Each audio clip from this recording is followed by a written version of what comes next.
what you try and do is to sort of provide a lot of support for those carers, because much as you might love someone, it can be a very hard job because it's a job that doesn't go away.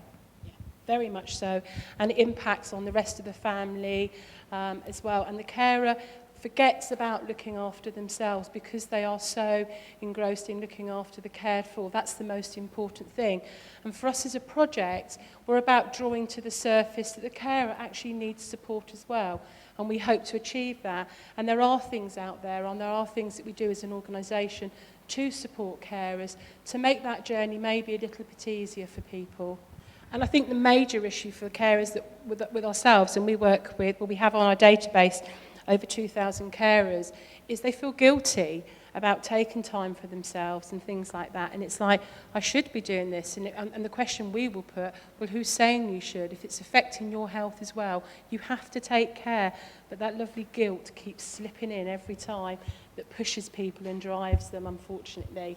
And I guess what you can do is that you can sort of recognise when things are becoming too much before the person themselves knows that. Well, what we're hoping, because we have a helpline, because for a lot of carers, like you said, Maggie, it can happen overnight. And, you know, I often say to people, if tomorrow, and you may be a carer, forgive me if you are now, if you suddenly woke up and you were a carer, where would you go and who would you talk to?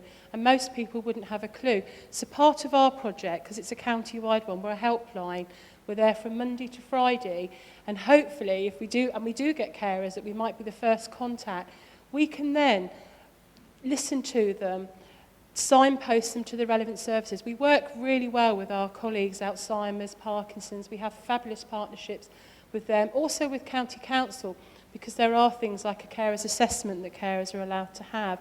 And a lot of carers do think it's a paper exercise, but we try to encourage that, no, you need to have that assessment because there may be things that could be put in place for you. I know there's a big thing at the moment around budgets and money, but sometimes it's not.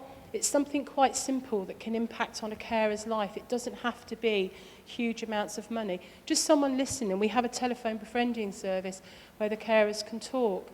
And Diane, our coordinator, does a lovely job of that. And that's carers can just talk to somebody. They don't feel so isolated. And that really helps. We have support groups as well, which is important. And one of the ones that we're really proud of, as well as the others, is we've got substance misuse carer support group. Because again, that's a hidden area for a lot of carers. We are trying to buddy carers up because not all carers want support groups. So we look at, because we deal with so many carers all the time, actually, they've got something in common, maybe we can match them up. And we've had a few success stories around that.